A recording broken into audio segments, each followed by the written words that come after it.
helpful to be able for them to be able to hear. Terrible. Did you hit broadcast? 5 or left? Great. Good morning, everybody. My name is Brian Samuels. I'm the Executive Director of Chapin Hall at the University of Chicago. We're an applied research center really committed to improving the lives of the most vulnerable. We do that through good research and good practice. And so it's because of that mission that we're here today to talk about the new initiative that will go on over the next 2 years, Voices of Youth Count. Our goal is to develop a 50-state estimate of the number of runaway and homeless youth, to create a community of people who care about these issues and will come together to learn and grow and ultimately to be able to introduce new ideas, new policies, new approaches. So this is a really exciting day for us. We wouldn't have gotten here without some very special people. So I want to recognize a number of people that are on our steering committee and who have made a really important contribution. So we have the Balmer Group Philanthropy, the Campion Foundation, Casey Family Programs, Melville Charitable Trust, and the Rakes Foundation. That steering committee really has provided the backbone and the support necessary to bring this initiative forward. As I indicated, it's a 2-year initiative. We're going to use the best science available, and our goal is to tell the stories of young people, tell it in a compelling way, but also to demonstrate that you can marry powerful stories with data collection in a way that really can move an agenda forward. So this is an exciting time for us. We're really excited about the participation throughout the country, and that's why we're all here today. So with that, we're going to move to the unique opportunity we have to introduce a number of the other cities that have come together to celebrate the start of this work, but also to demonstrate to the larger public that this is a universal problem around which many people see that they can make an important contribution. So with that, I'm going to hand this off to the folks in Washington, D.C.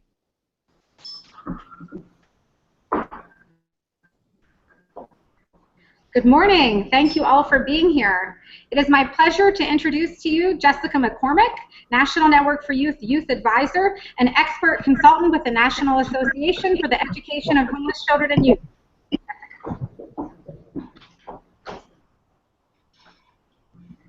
Good morning. My name is Jessie McCormick, and I'm honored to be here as both a representative of the National Association for the Education of Homeless Children and Youth, as well as a youth advisor for National Network for Youth. As a former unaccompanied homeless youth and very proud recent graduate of the Sociology Department at Aquinas College, I think it is crucial that the Voices of Youth Count includes the ideas, the opinions, and the goals of the young people who are currently experiencing homelessness. Sociologist Patricia Hill Collins would call for standpoint theory. While the experience of homelessness may shape some of the beliefs and goals for each young person, they're ultimately shaped by the intersectionality of experiences. This is why I'm excited to hear the voices of other youth. I am just one of many. In the true spirit of Hill Collins and of standpoint theory, I'm very excited that the experiences and ideas of young people will not only be taken as ideas and as inspiration, but in tangible and concrete way to advise and to steer our discussions and our policies as we move forward to end youth homelessness. I'm excited to help make this change happen, and I'm excited to live in a world where youth homelessness is where it belongs, you know, like in the history books.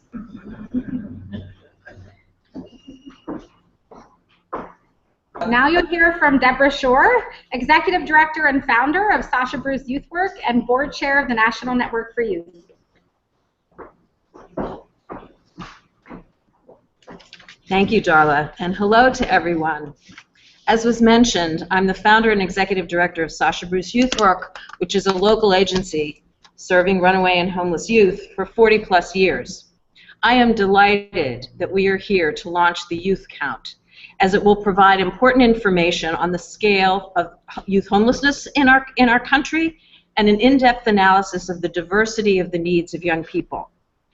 A count such as this is really important to our field because I know well about the significant gaps in services that exist on the ground.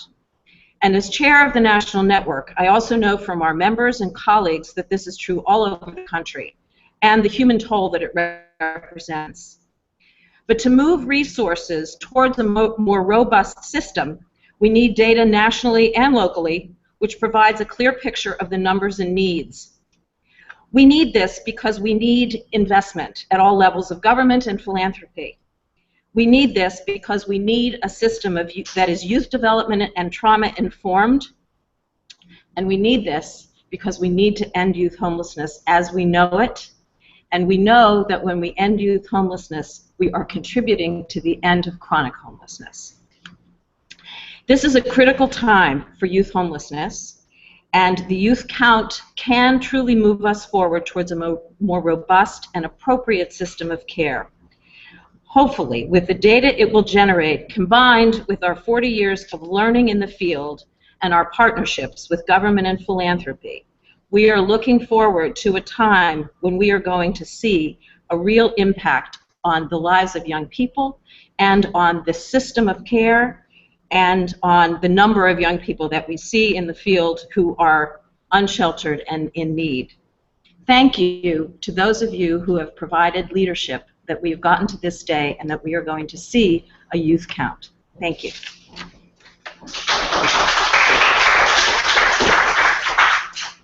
Good morning, everyone. My name is Darla Bardine. I'm the Executive Director of the National Network for Youth. We're a public education and policy advocacy organization committed to partnering with our members and communities to increase the capacity of communities to prevent and end youth homelessness. It's our pleasure to host you today so that you can learn more about Voices of Youth Count. Across the country and here in Washington, D.C., practitioners and policymakers often want to know how many homeless youth are in America. It's very difficult to answer this question with absolute certainty due to both the invisibility of these young people and the different definitions and methodologies utilized to collect the national numbers that we currently have.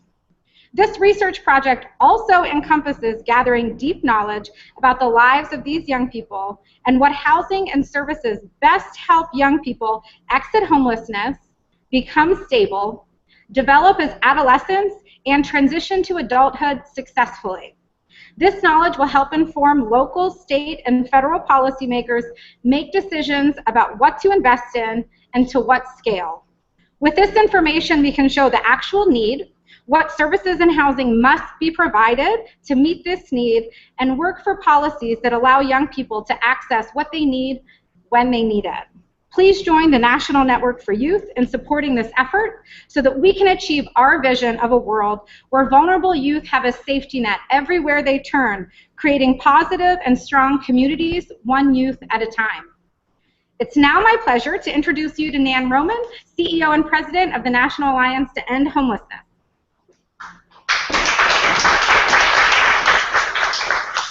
Thank you, Darla. Our country cannot afford to let any young person become homeless. It's a waste, and it's a tragedy, and it's something we have to end. But just knowing this, that this is a problem, is not enough. And just knowing that we need to do more of the brilliant work that organizations like Sasha Bruce have done is also not enough. To get the federal policy and resources we need to end youth homelessness in our nation, we have to build a strong and compelling case that's based on knowledge. And to accomplish that, we must know how many youth are homeless and how much of what interventions are needed to end their homelessness. This is why the National Alliance to End Homelessness is so excited to be here in support of Youth Count, of the Voices of Youth Count. Chapin Hall has stepped up, bringing its unparalleled research expertise to the table to create a reliable baseline assessment of the number of homeless youth. And it has also made a commitment to help build the movement to end youth homelessness by involving national, state, and local partners and philanthropy, and of course, youth who experience homelessness themselves. The Alliance is grateful to Chapin Hall, and it's proud to be its partner today. Ending youth homelessness is not just an aspiration. We at the National Alliance to End Homelessness believe that it's a practical, achievable goal, and the work of that Chapin Hall is kicking off today will make a huge difference in helping us get there. Thank you.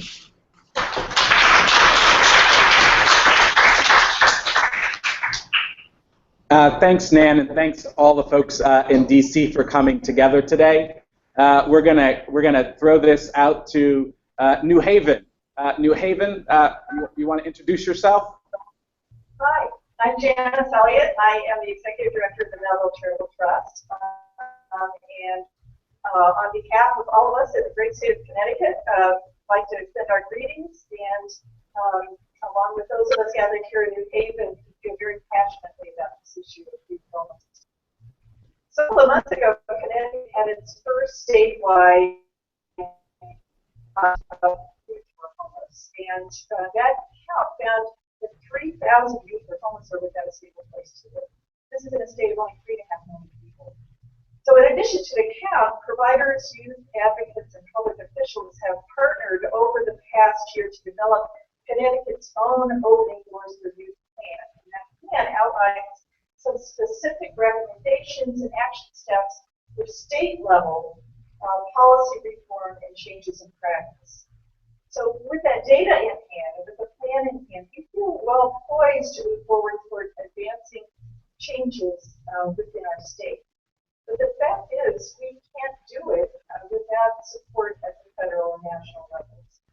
Chapin Hall's work with the Voices for Youth Count promises to take local efforts like this to a national scale. And for the first time, we'll have reliable estimates of the scope and breadth of youth homelessness across America and ways to measure our efforts in getting to zero. That's an essential starting point for ensuring that all young people in America have safe, affordable homes and opportunities to realize their full potential. And that's why the Melville Charitable Trust is so proud to support the Voices for Youth Count, and both as a funder and as a member of the steering committee. This is a collective effort of individuals and organizations, cities and states across the country, powered by the voices of youth who have been most impacted directly by homelessness. Thank you very much.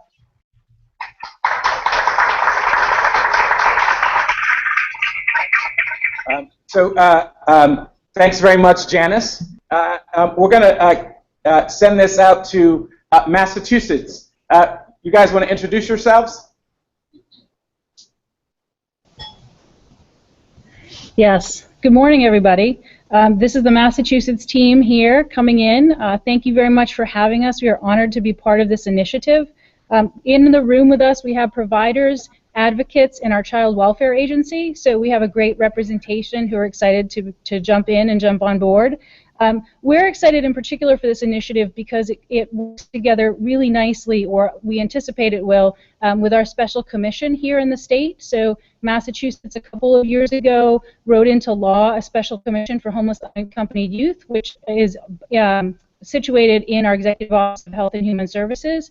And so 2 years ago in Massachusetts, we ran our first statewide youth count, and just recently had completed a few months back our second run of this.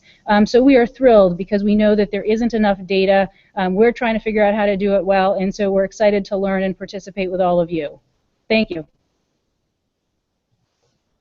Massachusetts. Thanks again, Massachusetts. Next up are our friends in Miami. Miami, you want to take it? Good morning, everyone. My name is Carla Silva. I'm the Executive Director of the Alliance for GLBTQ Youth, and I am the co-chair along with Bobby Ibarra of the Miami Coalition for the Homeless that is co-leading a Miami-Dade County Youth Homelessness Initiative. Our work is really focused on creating opportunities for the many providers that are already paying attention to youth services, already paying attention to homeless services, and integrating that to ensure that our young people are safe and have stable housing. The work that we're doing in Miami is really innovative, is really exciting, and focused on ensuring that we actually have a system in place that is going to pay attention to the structural change that is needed in order to prevent both the problems that are occurring right now that our young people face, as well as emergent problems in the future. And with that, we know that we have to have a cross-sector, multi-sector, integrated system that includes our education system, that includes our health system, that includes our current housing systems, and many, many others. And so that the programs that are already in place and really thriving in serving our young people have an opportunity to really work collaboratively in order to better address our youth. The issues in our community are often that data was not available. Not that these needs were not actually present, not that they're not long-standing, but that data wasn't available to really reflect the scope of the need within our community. And so this initiative and really looking at the data that is going to come from the national collection of reports and statistics really will serve us in better both understanding the needs in our own community as well as understanding how do we work across state on a national level to actually have a more comprehensive plan and an action plan that really will meet both the needs here and in case of any sort of Miami is a destination place, and so for us, it's important for us to be reflective that we have to work with communities outside of our current space because young people often come here seeking opportunities, and that is something that we have to really also be mindful of. And so this initiative is going to both allow us to bolster our systems here as well as ensure that we are mobilized on a local, regional, and national level to address and prevent youth homelessness. So thank you for this work, and we're really pleased for Miami to be part of it.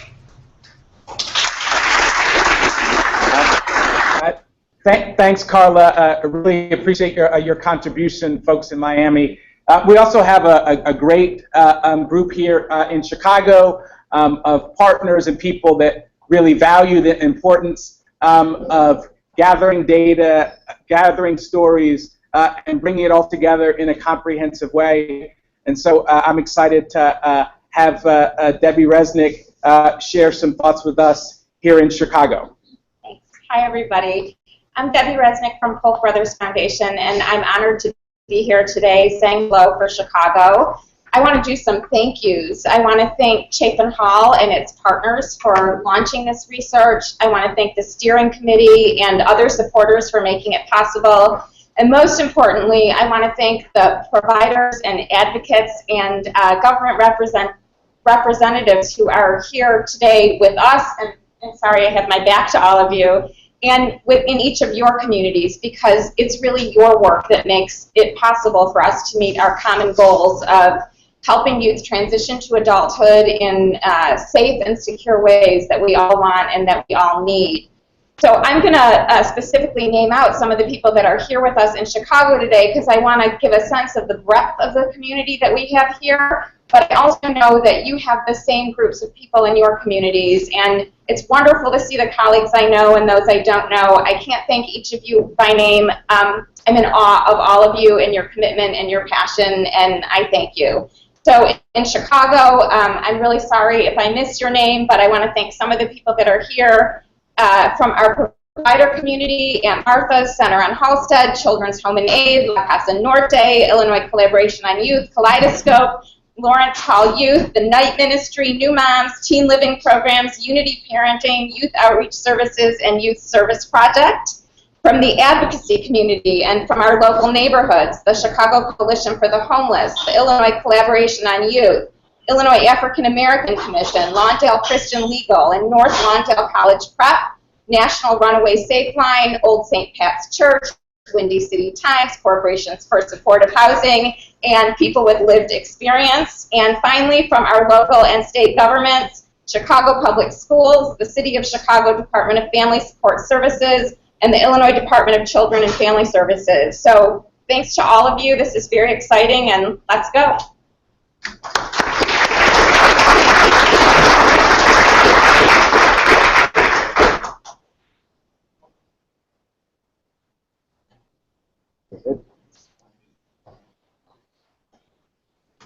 So it's exciting to have everybody here today. It's exciting to finally get this thing up and running.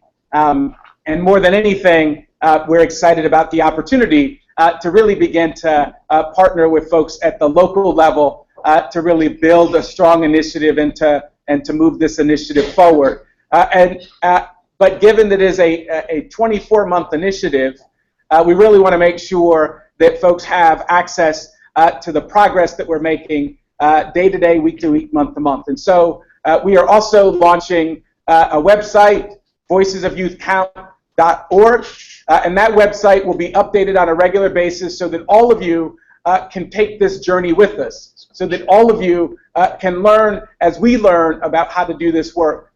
We think that this is a really great opportunity to create a community of learning that ultimately has the power to change the minds of folks, that allow us to get to much better outcomes for this population. So I encourage all of you to come check us out online and to check us out on a regular basis so that you can be part of this national effort to end homelessness for young people.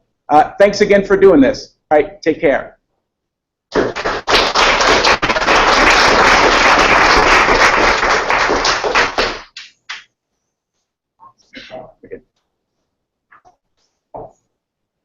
Are we not? Come